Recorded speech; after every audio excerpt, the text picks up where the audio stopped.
kita akan membahas tentang teknologi. Nah, masih itu membahas tentang eh, yang namanya bagaimana mencegah tim Anda kehabisan tenaga karena pelanggaran. Maksudnya itu dalam rangka kerja mungkin ya kehabisan tenaga karena pelanggaran. Nah, jadi jangan lupa untuk like, subscribe, dan nyalakan lonceng notifikasi agar tidak ketinggalan konten menarik lainnya. Yuk kita mulai. Kita mulai perjalanan ini, video ini ya. Nah, eh, seperti yang ada pada gambar ya, gambar di sini, mungkin di sini. Oh iya di sini. Gambar di sini ya, yang di atas, gambar di atas. Nah, kita akan menjelaskan yang pada gambar yang di atas. Nah, ini tuh tentang yang namanya dalam rangka pekerjaan atau proyek atau bisa disebutkan karir. Nah, bagaimana mencegah tim Anda kehabisan tenaga karena pelanggan? Mungkin eh, tim itu yaitu karyawan Anda kehabisan tenaga karena pelanggan. Nah, seringkali pengujian sulit suatu proyek terjadi bukan karena kesulitan teknis implementasi dan tugas yang rumit, namun karena pelanggan dan pemangku kepentingan. Siapa yang belum pernah mendengar kalimat seperti ayo kita selesaikan proyek ini yang diperkirakan.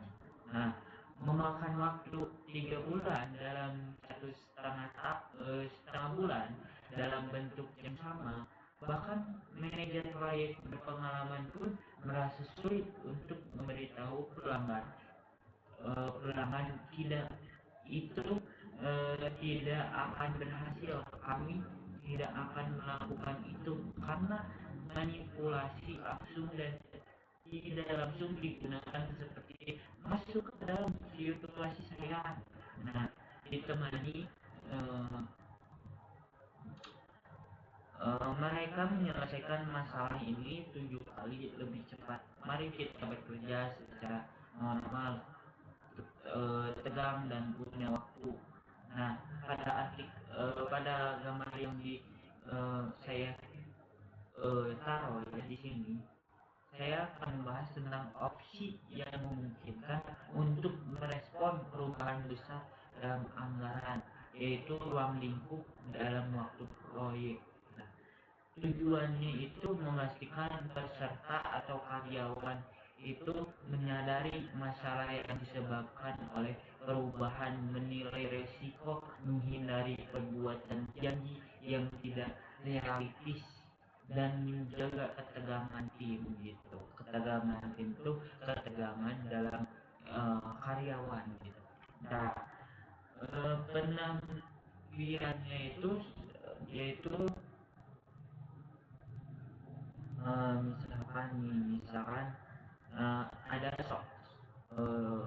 penampilannya itu misalkan ini ada cerita ya, saya seorang manajer proyek dengan berpengalaman lebih dari 10 tahun dalam pengembangan perangkat lunak khusus dan produk. Nah, saya ingin berbicara tentang kasus ekstrim yang jarang terjadi namun pada saat yang sama dapat berdampak signifikan pada proyek. Nah, Anda tidak perlu mengalami situasi serupa. Yang lebih penting adalah memahami getaran utama dan algoritma untuk menangani setiap jenis kesulitan apa sih gitu. Alasan munculnya yaitu saya sering memperhatikan bahwa manajer proyek yang mengalami kesulitan itu, penderitaan mental itu, dan perasaan bersalah karena masalah yang disebabkannya itu oleh kenyataan bahwa pelanggan menuntut hal yang mustahil, dan sejujurnya membingungkan. Meskipun mengetahui dan memahami bahwa hal ini tidak mungkin dilakukan, Anda malah tersesat dan alih mengatakan tidak dengan tegas, ya. Anda malah mengatakan mari kita lihat apa yang bisa dilakukan gitu. Hal ini menyebabkan yang kelelahan dan proyek tetap tidak dapat dilaksanakan. Dalam kondisi ini Anda akan tetap bersalah karena Anda setuju. Jika contohnya tampak tidak masuk akal, maka saya akan mengatakan bahwa saya telah menyumbang masing-masing contoh tersebut dalam hidup saya ini. Saya untuk menyederhanakan pemahaman situasi, mari kita tetapkan kondisi awal. Nah, yang pertama itu kami sedang mengembangkan aplikasi seluler untuk perusahaan makanan atau perusahaan eh, saya itu sedang mengembangkan atau eh, yang tim saya itu sedang mengembangkan aplikasi seluler untuk perusahaan makanan. Nah, yang kedua itu tahapan pengumpulan dan penilaian persyaratan telah selesai itu dan pengembangan baru-baru ini dimulai. Nah, yang ketiga itu waktu pengembangannya itu hanya 3 bulan. Nah, yang keempat itu tim saya ini memiliki staff penuh dan memiliki kompetensi yang cukup untuk memenuhi eh, target waktu. Yang satu itu yang satu yaitu eh, kita bagaimana mencegah tim Anda kehabisan tenaga karena pelanggan.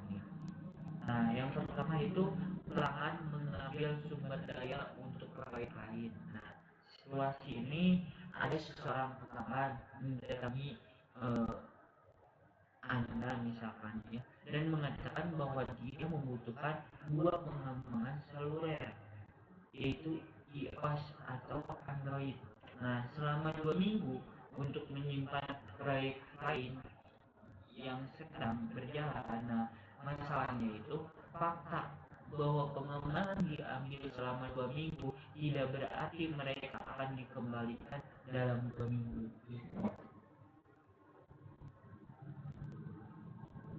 Gitu. Nah, kenyataannya bukannya 2 minggu itu pengembangan akan kembali dalam 4 minggu gitu. Karena perbaikan bug kerugiannya itu dalam 8 minggu. Nah, apa yang apa yang harus dilakukan? Nah, yang pertama itu sebelum mengembangkan dibawa pergi.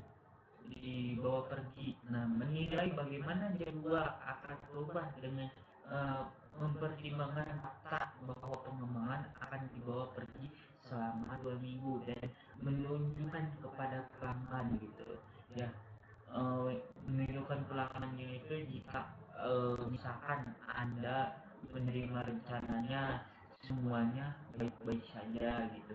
Yang kedua itu jika tidak, maka eh, kali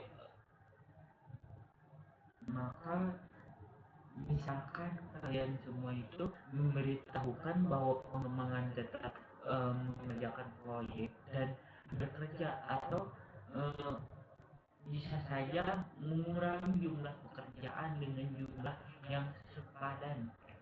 Nah, kami setuju menyetujui jadwal baru melalui saluran resmi, misalnya surat gitu, ya. Yang kedua itu 2 minggu telah berlaku. Apabila pengembangan belum kembali dan ternyata masih diperlukan waktu 2 minggu lagi, maka siapkan jadwal baru di mana batas waktu proyek diundur dengan mempertimbangkan masukan baru atau jumlah pekerjaan dikurangi mencoba menyetujui rencana baru. Nah, titik konfliknya itu biasanya masalah muncul pada tahap ketika pelanggan ingin menyelesaikan kedua proyek tepat waktu dan tidak ingin mengambil resiko tambahan 2 minggu. Mereka meminta meminta misalkan ya untuk menghadapi situasi tersebut dan mencoba untuk tepat waktu ketika misalkan ketika Anda menolak, mereka marah karena Anda tidak menyelesaikan masalah dan tidak menemui mereka di tengah jalan gitu. Tindakan jika terjadi konflik yang pertama itu, jika pelanggan menolak, maka misalkan misalkan Anda itu harus meminta bantuan manajemen, kepala kantor proyek, atau siapapun yang bertanggung jawab atas proyek perusahaan di perusahaan gitu. Merupakan ide bagus untuk meminta dukungan dari pemimpin teknis yang bertanggung jawab di bidang ini. Nah, tugasnya itu menyepakati jadwal baru dengan bantuan mereka gitu. Yang kedua itu ada situasi mereka kepala kantor proyek dan pimpinan teknis dapat dikatakan tidak apa-apa, kami punya waktu, kami akan menyelesaikan tepat waktu dan meminta untuk melanjutkan proyek dengan masukan yang sama. Dalam hal ini kami membuat risalah rapat di mana kami mencatat bahwa keputusan tersebut dibuat oleh orang-orang tersebut dan secara terpisah menunjukkan resiko ini akan berguna jika masih ada masalah Anda yang perlu menunjukkan alasannya. Nah, apa yang tidak boleh dilakukan, jangan menutup-nutupi situasi seperti itu. Karena menyetujui jadwal baru yaitu atau memaksakan manajemen untuk mengambil keputusan. Nah, ide utamanya itu jika misalkan Anda menjanjikan sumber daya dan sumber daya tersebut tidak diberikan, itu bukan salah Anda. Kita perlu mencari solusi dan eh, ber eh, apa ya, atau bisa bernegosiasi gitu terhadap orang lain gitu ya. Maksudnya itu terhadap eh, perusahaan gitu, pimpinan teknis, kepala kantor misalkan. Nah, yang kedua itu perubahan konten secara tiba-tiba. Nah, misalkan ada situasi pelanggan datang dan mengatakan bahwa fitur baru perlu ditambahkan ke proyek yang akan menambah durasi 2 bulan, namun tanggal pengiriman harus tetap sama. Nah, masalahnya fitur baru ditambahkan yang sangat meningkatkan resiko. Nah, kenyataan tidak mungkin untuk menghalangi pelanggan dari fitur ini. Hal itu telah dijanjikan kepada CEO dan telah disajikan. Rilisan ini tidak dapat dijadwalkan ulang. Ada anggaran penasaran eh, untuk pemasaran untuk itu dari para bos meminta mereka untuk menghasilkan sesuatu gitu. Apa yang harus Anda lakukan misalkan ya, yang pertama itu Anda mengendalikan diri dan mengumpulkan persyaratan dari pelanggan untuk memahami apa yang perlu dilakukan dalam kerangka tugas. Nah, yang kedua itu pada saat yang sama kami mencari misalkan Anda mencari opsi untuk menarik sumber daya tambahan, mengambil eh, program dari proyek lain, menarik kontraktor atau merekrut pengembangan baru, eh, atau misalkan Anda memperhitungkan bahwa mungkin perlukan waktu setidaknya 1 atau 2 bulan untuk menemukan pengembangan dan melibatkan mereka dan pekerjaan tersebut. Nah, ini mungkin bukan pilihan Anda, tapi perlu dipertimbangkan gitu.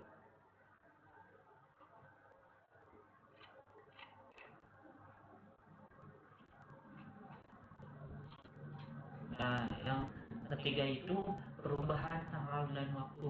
Nah, misalkan dalam situasi pelanggan datang dan mengatakan bahwa proyek 6 bulan harus diselesaikan dalam 3 bulan dengan konten yang sama, karena ini dijanjikan kepada CEO.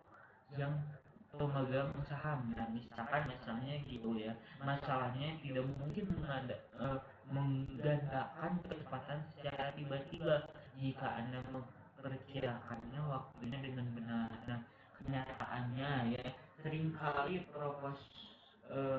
proposal seperti itu datang dengan kata-kata kami berjanji kepada orang yang dihormati pemegang saham, kami benar-benar harus menepati hal ini bisa sangat menakutkan karena orang tersebut memang dihormati, namun misalkan Anda itu mungkin belum merasa seperti itu, baru-baru ini Anda itu bekerja di sebuah perusahaan misalnya untuk menenangkan diri atau pindahkan situasi tersebut itu ke kehidupan nyata, di mana Anda ditanya kami berjanji kepada orang yang dihormati bahwa Anda yaitu akan berlari 100 meter dalam 9 detik. Nah, sangat diperlukan. Nah, rasakan betapa anehnya kedengarannya, kami tidak memperkirakannya secara tiba-tiba, yang berarti tanggal waktu sudah cepat dan sering berjalannya waktu cenderung meningkatkan daripada menurunkan gitu. Apa yang kami harus lakukan? Yang pertama, dengan analogi dengan bagian sebelumnya, kami maksudnya tuh Anda itu membentukkan tim pimpinan teknis dan mencari cara yang mengurangi tanggal waktu gitu. Apalagi yang bisa Anda lakukan itu mengorbankan kualitas gitu. Yang kedua itu mari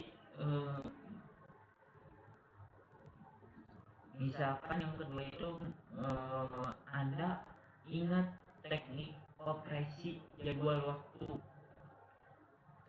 jadwal tingkat lanjut seperti pelacakan cepat misalnya. Terus Anda dapat mulai mengembangkan antarmuka dan API gitu, aplikasi seluler tanpa menunggu desainnya gitu. Nah, yang ketiga itu ya Anda melihat apa yang bisa kami keluarkan gitu dari konten kami, misalkan ya Anda itu membentuk MVP baru dan jalur kritis proyek. Kami melihat seberapa banyak kami telah mengurangi periode implementasi gitu. Jika itu tidak cukup, kami mencoba opsi yang lebih lanjut. Nah, yang keempat itu kami Anda mendatangi pelanggan dengan hasil akhir dan menunjukkannya kepada mereka, bahkan jika tidak mungkin untuk mengurangi jangka waktu sebanyak 3 bulan, maka 1,5 bulan sudah cukup. Kemudian Anda dapat meminta untuk kontribusi memberikan lebih banyak uang, mengurangi konten, memujuknya untuk menurunkan kualitas demi kecepatan. Ingatlah bahwa dia juga tertarik untuk memenuhi tanggal dan waktu. Nah, titik konfliknya itu Anda dapat menebaknya. Ini adalah tahap terakhir.